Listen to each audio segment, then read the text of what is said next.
Good morning, it's Thursday, it's the 20th of November. I'm Alec Hogg from Biz News, and here's the news that happened while we were all sleeping.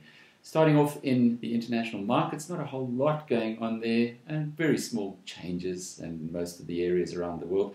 There's an interesting story, though, coming out of China about the depressed levels of distressed debt. A company in the United States has done some analysis on this. It's an asset management company that focuses on distressed debt. That's where they trade, that's where they play.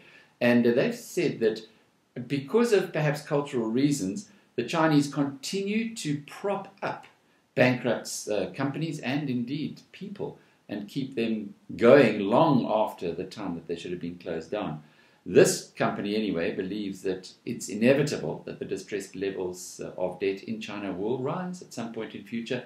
And that's weighed a little heavy on the markets. The Chinese market's down a little bit this morning, but it isn't a news story. It's just a reinforcement of a story that we've known for quite some time. A news story, though, and a very sad one, comes out of the United States, and it involves the billionaire comedian Bill Cosby. Well, here in South Africa, we, people of my generation anyway, grew up on the Cosby Show. It was the #1 show, sitcom in the world for 4 years in a row in the 1980s. And focused primarily on family values. Now, what's happened is 77-year-old Bill Cosby is looking to come back into the mainstream. He's got a very good business. He's, in fact, himself worth about 3 billion rand. His business is a 400 million valued business. And his comeback has now been, hit some very serious obstacles. Because just as he was coming back into the public arena, ideas have surfaced, or allegations have surfaced, that he was involved in some sexual abuse 20, 30 or even 40 years ago. There are a few of these claims. One doesn't know if they're coordinated by competitors. Cosby himself has completely dismissed them. He says there's no truth to it whatsoever, and it's not the first time that these claims have surfaced. But on the other hand, if you throw enough mud at the wall, some of it's going to stick. Netflix has already pulled the Cosby Show from its offering, and the other supporters of Bill Cosby have withdrawn.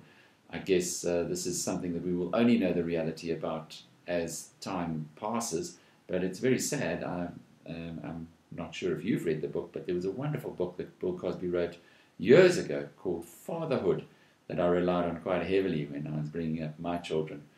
Moving on to other issues, in Australia, there is a kickback against green energy. Australia has always been a little bit out of line with the rest of the world on things like the Kyoto principles, etc. Well, this time they are now getting pretty aggressive against renewables. Tony Abbott, the Prime Minister there, is cutting the subsidy for renewables by half. And this is primarily aimed at wind farms, which seem to be springing up all over in South Africa at the moment. The story there is that the Australians believe that wind farms, or the windmills themselves, remember the 40, 50 meter high concrete slabs with a big aeroplane propeller at the end, they say that they're appallingly ugly and we don't want them blotting our landscape.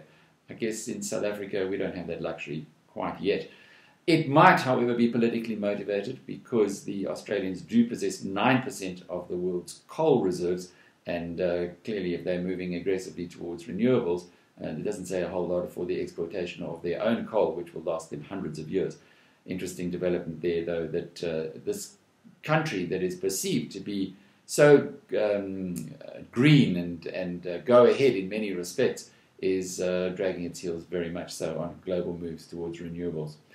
We have a terrific story on Biz News this morning on the emergence of ISIL or ISIS, depends on which anagram you want to use. This is the radical Muslim state that has been created in the Middle East. It now already encompasses something like 10 million people.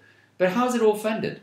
And that's what this story has a look at, where the money comes from for the richest terrorist organization in the world. And it's really well worth reading. There's a big business behind the creation of a new state in the Middle East. And, rockets cost money, don't they? Also on Biz News this morning, a story that is well worth reading is an analysis by Bloomberg's Mark Cohen on the new union movement's break away from the ANC and its new political party, which is perceived to be even more of a threat than the EFF. The EFF has got 6.4% of the vote. The suggestion in this article, and certainly from experts, is that the creation of the new United Front, as it's going to be called, would be able to push the ANC's vote percentage below 50% in the next big election. Well, we've got a test of that coming up in 2016 in the municipal elections.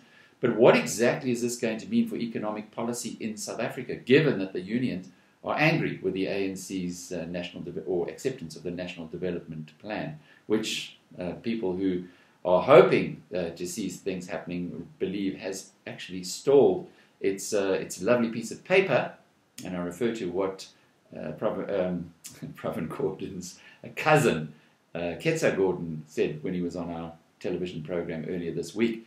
He said you can have lots of pieces of paper, but you need to implement them to actually make them happen. Well, the RDP hasn't really been implemented well, but with the break in the union support of the ANC, all kinds of political implications are apparent.